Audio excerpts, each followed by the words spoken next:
मेरा नाम रुचि है। 25 साल की एक खूबसूरत लड़की, जिसे सब प्यार से रुचि ही कहते हैं। एक सरकारी अस्पताल में नर्स होने के नाते मैंने हमेशा अपनी लगन और दयालुता से लोगों का दिल जीता। काम पर सिर्फ काम पर ध्यान देना, यही मेरी माँ की दी हुई सीख थी। लोग मुझसे बात करने के बहाने ढूंढते, पर मैं उनकी तरफ आंख उठाकर भी नहीं देखती थी। मुझे क्या पता था कि तकदीर ने मेरे लिए एक ऐसा इम्तिहान तैयार कर रखा है जिसका सामना किसी ने सोचा भी नहीं होगा। एक सुबह अस्पताल में दाखिल होते ही एक नौजवान को उसके बुरी तरह घायल हाथ के साथ लाया गया। डॉक्टर ने मुझे आवाज दी, रुचि, यूनिफॉर्म बाद में, पहले इस लड़के के हाथ पर पट्टी कर दो। जैसे ही मैं उसके पास पहुंची, उसने अपनी नजरें उठाई और उनकी गहरी चमक ने मुझे एक पल के लिए रुकने पर मजबूर कर दिया। उसकी आंखों में एक ऐसी पुकार थी जो मैंने पहले कभी नहीं देखी थी। वह लगातार मुझे ही देख रहा था। मैंने उसे ध्यान दिलाते हुए कहा, सर, पहले पट्टी करवा लें, दर्द हो रहा होगा। उसने अपना हाथ मेरे आगे बढ़ाया। खून बह रहा था। मैंने जैसे ही उसका हाथ पकड़ा, वह बोला, प्लीज पट्टी रहने दें, आपका हाथ लगने से तो दर्द गायब हो गया। उसकी यह बात सुनकर मैं हैरान तो हुई, पर मैंने मुस्कुराकर जख्म साफ किया और पट्टी बांध दी। अपना काम पूरा करके मैंने डॉक्टर साहब को फीस का बताकर यूनिफॉर्म बदलने चली गई। सारा दिन मैं अपने काम में व्यस्त रही, पर उसकी चमकती आंखें मेरे दिमाग में घूमती रहीं। छुट्टी के वक्त जब मैं अस्पताल से निकली तो वही लड़का एक सफेद कार में बैठा मुझे देख रहा था। मैंने उसे नजरअंदाज किया और चुपचाप आगे बढ़ गई।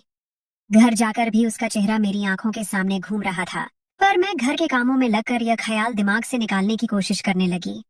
वीडियो पर आगे बढ़ने से पहले, यदि आपने हमारे चैनल को सब्सक्राइब नहीं किया है तो कृपया सब्सक्राइब करें और उसके बगल में घंटी को चालू करें। अगले दिन मुझे अस्पताल आए 5 मिनट भी नहीं हुए होंगे कि वही लड़का फिर आ गया।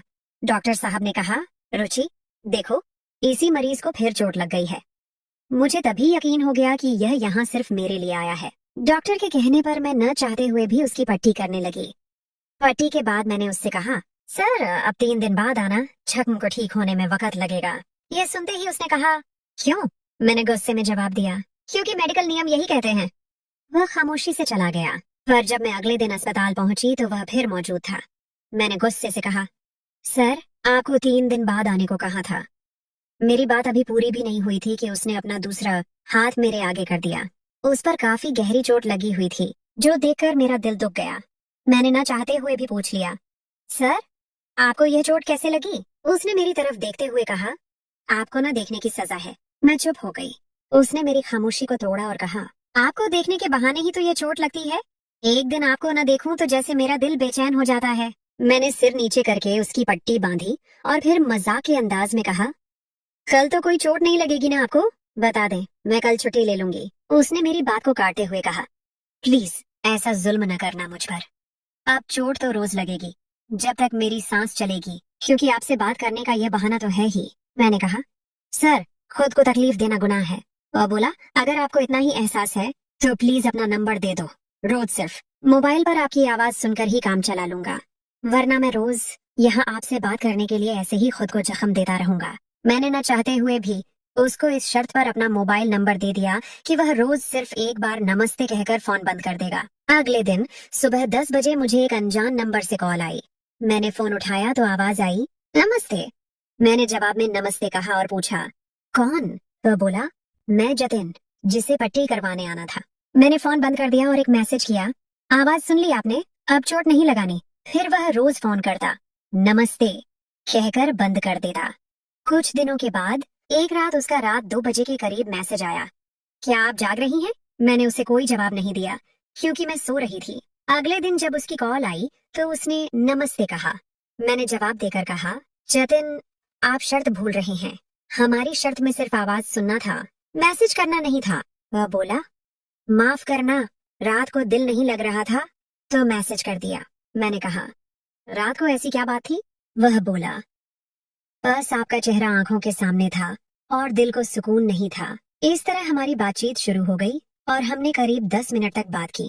फिर मैंने फोन बंद कर दिया, पर अब बार बार उसका ख्याल मेरे दिमाग में आ रहा था। छुट्टी के बाद घर गई। घर के कामकाज के बाद रात को बिस्तर पर लेटकर मैंने उसे मैसेज किया और उसका हालचाल पूछा। वो बहुत खुश हुआ कि मैंने खुद उससे बात की। अब हर रात उससे बात करना मेरी आदत बन गई। एक रात बात करते करते उसने कहा, रुचि, एक बात पूछूं? बुरा तो नहीं मानोगी? मैंने कहा, पूछो। वह कहने लगा, तुमसे बातें करके मुझे बहुत अच्छा लगता है। मैंने कहा, मुझे भी। वह हर रात प्यार भरी बातें करता जो मुझे अच्छी लगती, पर मैं खामोश रहती थी। एक रात उसने कहा, रुचि, क्या मैं तुम्हें आज एक बहुत प्यारा गीत सुना सकता हूँ? मैंने मुस्कुराकर फोन बंद कर दिया। वह फिर कॉल करता रहा, पर मैंने उठाया नहीं और सो गई। जब सुबह मेरी आंख खुली तो उसके बहुत से माफी के मैसेज थे। मैंने उसे जवाब दिया, पर तब तक वह सो चुका था। अगले दिन जब मैं अस्पताल पहुंची तो जतिन वहां अपने हाथ पर पट्टी करवाने आया था। मैंने देखा तो उसने जानबूझकर अपने हाथ पर जख्म बना रखे थे। मुझे गुस्सा भी आया और उसकी हालत देखकर दुख भी हुआ। पट्टी करते वक्त मैंने पूछा, यह क्या किया है? वह बोला, रुचि, तुमने रात को मुझसे बात नहीं की, इसलिए मैंने खुद को सजा दी है। मुझे बहुत दुख हुआ। न जाने क्यों मेरी आंखों में आंसू आ गए। मैंने उसका हाथ पकड़ा और दिल में उसकी तकलीफ का एहसास किया और बोला, जतिन, अब ऐसा कभी मत करना। मुझे बहुत तकलीफ होती है। बेशक रोज रात को कॉल कर लेना और दिल की बातें कर लेना। उसने जवाब दिया, क्या तुम सच कह रही हो? मैंने आंसू भरी आंखों से जवाब दिया, हाँ जतिन। उसने कहा, रुचि, मैं तुमसे बहुत प्यार करता हूँ। मैंने कहा, मैं भी तुमसे बहुत प्यार करती हूँ जतिन। वह बहुत खुश हुआ। फिर मैं अपने कामों में लग गई। फिर हर रात वह मुझे फोन करता और हम देर तक बातें करते। नया मोड़, प्यार का दूसरा पहलू। एक दिन जब मैं अस्पताल से निकली तो जतिन कार में बाहर मेरा इंतजार कर रहा था। उसने मैसेज किया, आज ऑटो से मत जाना, मुझे तुमसे कुछ जरूरी बात करनी है। चुपचाप थोड़ा आगे आओ और कार में बैठ जाओ। मैं जाकर कार में बैठी और अपनी नजरें नीचे कर ली। जतिन ने पूछा, रुचि, नाराज हो क्या?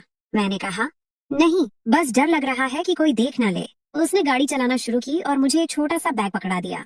मैंने पूछा, ये क्या है? वह कहने लगा, तुम्हारे लिए एक छोटा सा तोहफा है, घर जाकर देख लेना। उसने मुझे हमारे घर की गली के कोने पर उतार दिया। मैं घर पहुंची तो मेरी छोटी बहन ने बताया कि माँ जी अपनी बहन के घर गई हैं। मैंने पानी पिया और अपने कमरे में आकर शॉपिंग बैग खोला। उसमें एक खूबसूरत काली साड़ी थी, जो देखकर मुझे हैरानी भी हुई और खुशी भी। मैंने जतिन को मैसेज किया, ये सब क्यों? उसने जवाब दिया, क्या अच्छी नहीं लगी?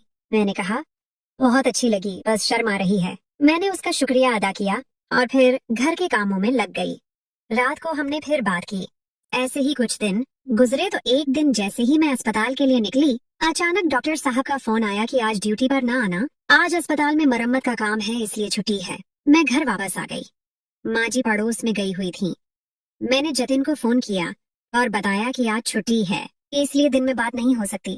तब जतिन बोला, रुचि, तुम्हें देखे बिना दिन नहीं गुजरता, प्लीज आ जाओ। मैंने कहा, जतिन, प्लीज मेरी जान, आज का दिन गुजार लो, कल देख लेना। तब जतिन बोला, क्यों ना आज हम दिन एक साथ गुजार लें? मैंने पूछा, कैसे?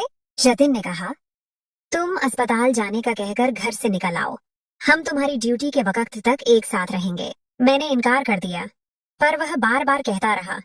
आखिर में मैं मान गई। मैंने कहा, ठीक है, मैं आती हूँ। तब तक माँ जी भी घर आ चुकी थी। उन्होंने पूछा, रुचि, तुम गई नहीं? मैंने कहा, माँ जी, अभी निकली ही थी कि डॉक्टर साहब का फोन आ गया कि उनकी पत्नी ने एक छोटा सा पूजा का प्रोग्राम रखा है और उन्होंने मुझे भी बुलाया है। माँ जी तुरंत बोली, नहीं रुचि बेटा, मैडम ने इतने प्यार से बुलाया है, तुम जरूर जाओ। मैंने एक खूबसूरत काली साड़ी और लाल ब्लाउज पहना जो मुझे बहुत पसंद था। मैं तैयार हुई और घर से निकल आई। ऑटो पर बैठी और अस्पताल से थोड़ा पहले उतर गई, जहाँ जतिन अपनी सफेद गाड़ी में मेरा इंतजार कर रहा था। उसने सफेद रंग का कुर्ता पायजामा पहना हुआ था और वह बहुत खूबसूरत लग रहा था। मैं भी उसके साथ गाड़ी में बैठ गई। उसने मेरे साथ नमस्ते किया और कहा, रुचि, आज तो तुम बिल्कुल परी लग रही हो। मैंने कहा, यहाँ से चलो, कोई देख न ले। हम वहाँ से निकले और गाड़ी चलाते चलाते जतिन ने मेरा हाथ थाम लिया और उस पर अपना हाथ रखकर मेरे साथ होने का एहसास दिलाया। हम थोड़ी देर घूमते रहे। फिर जतिन बोला, रुचि, मेरा दिल कर रहा है कि तुम मेरे साथ मेरे घर चलो। मैंने मुस्कुराते हुए जवाब दिया, गाड़ी में साथ बैठी हूँ, यह काफी नहीं क्या? जतिन बोला, अच्छा, अगर मैं कहूँ कि काफी नहीं है तो फिर? मैं चुप हो गई। जतिन ने फोन निकाला और किसी को फोन किया और बोला, शाहिद, तुम्हारी भाभी मेरे साथ हैं, हम तुम्हारे घर आ रहे हैं। फिर फोन बंद किया और मैंने पूछा, ये कौन है? तो कहने लगा, मेरा बचपन का दोस्त है। कोई 10 मिनट बाद हम एक बहुत ही प्यारे घर पहुंचे। जतिन ने गाड़ी अंदर की तो एक लड़का आया जिसकी उम्र कोई 25 साल थी। जतिन उससे गले मिला। उसने मुझसे कहा, नमस्ते भाभी। मैंने खामोशी से जवाब दिया। जतिन ने मुझे कहा, रुचि, उतरो, ये मेरा दोस्त भी है और भाई भी। हम अंदर एक कमरे में चले गए। वह लड़का हमारे लिए लस्सी लेकर आ गया। हमने लस्सी पी तो वह बर्तन लेकर चला गया। उसके जाते ही जतिन ने दरवाजा अंदर से बंद कर लिया और मुझे देखता रहा। मैंने कहा, बस सब खुश, चलो आप घर चलें। जतिन बोला, अभी सारा दिन है हमारे पास, हम सुकून से यहाँ बैठते हैं। इसके बाद हम कई घंटों तक बातें करते रहे और वक्त का पता ही न चला। फिर उसने मुझे गाड़ी में बैठाकर घर तक छोड़ दिया। मैं घर आकर सो गई। जब मेरी आंख खुली तो शाम के 7 बज रहे थे। मैंने मोबाइल देखा तो जतिन की बहुत सी कॉल्स थीं। मैंने उसे आई लव यू का मैसेज किया और लिखा, रात को बात करेंगे। और फिर खाना पकाने लगी। नए मोड़ की शुरुआत। रात को जब मैं खाना खाकर अपने कमरे में आई तो जतिन की कॉल आई। बातों बातों में उसने कहा, रुचि, मैं तुम्हारे लिए एक नौकरी लेकर आया हूँ। एक निजी अस्पताल में तुम्हारी सैलरी यहाँ से 2 गुनी ज्यादा होगी। मैं हैरान रह गई और पूछा, पर क्यों? जतिन ने कहा, मैं चाहता हूँ कि तुम सुरक्षित रहो और बेहतर जिंदगी गुजारो। मैंने सोचा कि यह तो मेरा सपना था। मैंने उसकी इस पेशकश को स्वीकार कर लिया और नए सफर की शुरुआत की। एक दिन मैं अपने नए काम पर जा रही थी कि अचानक जतिन की कॉल आई। रुचि, प्लीज तुम अपने घर के पते से थोड़ा पहले आकर मेरा इंतजार करो, मैं तुमसे मिलना चाहता हूँ। मैं उसकी बात मानकर सड़क के किनारे खड़ी हो गई। वह वहाँ अपनी सफेद गाड़ी में आया और मेरे करीब आकर कहा, रुचि, मुझे तुमसे बात करनी है। मैंने उससे बात की और फिर पूछा, क्या बात है? रुचि, मेरे पिताजी ने तुम्हारी खूबसूरती और लगन की वजह से तुम्हारे लिए बहुत अच्छा सोचा है और वह तुम्हारे घर आज रात को रिश्ते की बात करने आ रहे हैं। मैं हैरान रह गई और बोली, पर क्यों? जतिन ने कहा, तुम्हारे लिए बहुत अच्छा होगा। मैंने उससे कहा, ठीक है, तुम आ जाना और मैं अपने माता पिता से पूछकर ही बताऊंगी। वह मेरी बात सुनकर खुश हुआ और चला गया। मैं भी अपने घर आ गई। मेरे दिल में एक अजीब सी खुशी और डर था। प्यार का आखिरी इम्तिहान। अगले दिन रात को मेरी माँ ने मुझसे बात की और पूछा कि क्या जतिन के माता पिता को मैंने घर बुलाया था। मैंने हाँ में जवाब दिया तो मेरी माँ ने कहा, बेटा, तुम्हारे पिताजी इस रिश्ते के लिए नहीं मानेंगे। मैंने कहा, माँ प्लीज उनसे बात करो। माँ ने कहा, तुम्हारे पिताजी नहीं मानेंगे, तुम ये रिश्ता तोड़ दो। मैंने माँ से इस रिश्ते को न तोड़ने की विनती की और कहा, माँ, मैं जतिन से बहुत प्यार करती हूँ। माँ ने जवाब दिया, बेटा, तुम्हें कोई हक नहीं कि तुम अपने माता पिता की इज्जत को दांव पर लगाओ। मैंने माँ की बात सुनी तो मेरी आंखों में आंसू आ गए। मैंने माँ को यह बता दिया कि जतिन मेरे दिल में हमेशा रहेगा। माँ ने मुझे समझाया कि जिंदगी में कुछ फैसलों को समझदारी और ठंडे दिमाग से लेना चाहिए ताकि कोई भी परेशानी न हो। मैंने माँ की बात पर गौर किया और सोचा कि मुझे इस रिश्ते को खत्म करना पड़ेगा।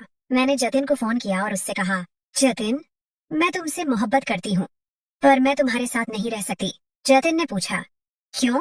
मैंने उसे बताया कि मेरे माता पिता इस रिश्ते के लिए राजी नहीं हैं। जतिन ने मुझे समझाया, रुचि, तुम्हारी माँ और तुम्हारे पिताजी से मैं खुद बात करूंगा। मैंने उसे कहा, नहीं जतिन, ये मेरी आखिरी बात है। उसने मुझे कहा, रुचि, तुम मेरी बात सुनो। जतिन, मैं तुम्हारी बात नहीं सुनना चाहती। मेरे दिल में तुम्हारे लिए बहुत प्यार है पर मैं तुम्हें अपने माता पिता की इज्जत के लिए नहीं छोड़ सकती। जतिन ने मेरी बात सुनी और फोन रख दिया। मेरी आंखों में आंसू आ गए। मैंने सोचा कि मैंने अपने माता पिता की इज्जत के लिए यह सब कुछ किया। अगले दिन जब मैं काम पर गई तो एक बहुत जरूरी मीटिंग थी और मैं बहुत देर से जा रही थी। अस्पताल पहुंचकर मुझे पता चला कि एक मीटिंग होने वाली है जिसमें सारे सीनियर डॉक्टर और मैं हिस्सा लेंगे। मुझे डर था कि मीटिंग में देर हो गई तो डॉक्टर साहब मुझे डांटेंगे।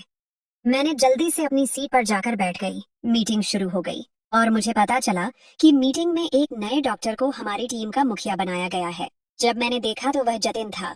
मैंने उसे देखा तो मैं हैरान रह गई। जतिन ने मेरी तरफ देखकर कहा, रुचि, तुम्हें आज के बाद अस्पताल में और न ही मुझसे फोन पर बात करने की जरूरत है। मैंने फैसला कर लिया है कि हम शादी करेंगे। मैं हैरान रह गई और मेरी आंखों में आंसू आ गए। मैंने उससे कहा, जतिन, तुम ऐसा नहीं कर सकते। उसने कहा, तुम्हारे माता पिता की इज्जत का ख्याल मैंने भी रखा है और अब मैं तुम्हारी और मेरी मोहब्बत के लिए कुछ भी करूंगा। फिर जतिन ने कहा, रुचि, अब तुम सिर्फ मेरी हो। मैंने उसकी बात सुनी और मुस्कुरा दी। मैंने उससे कहा, जतिन, मैं भी तुम्हारी हूँ। उस दिन मैंने अपने माता पिता को जतिन के घर आने का न्योता दिया। वह अगले दिन आए और उन्होंने हमें एक साथ देखकर खुशी महसूस की। जतिन और मैंने एक दूसरे से शादी कर ली और एक दूसरे के साथ खुशी खुशी रहने लगे। हमारे पास एक खूबसूरत और प्यारी बेटी है जिसका नाम रुचि है। हम आज भी हर रोज एक दूसरे से मिलते हैं और दिल की बातें करते हैं। हम दोनों ने एक दूसरे के प्यार और यकीन को हमेशा सबसे ऊपर रखा। इस तरह हमारी कहानी का एक नया अध्याय शुरू हुआ जिसमें हमने अपनी मोहब्बत और यकीन को जीत लिया।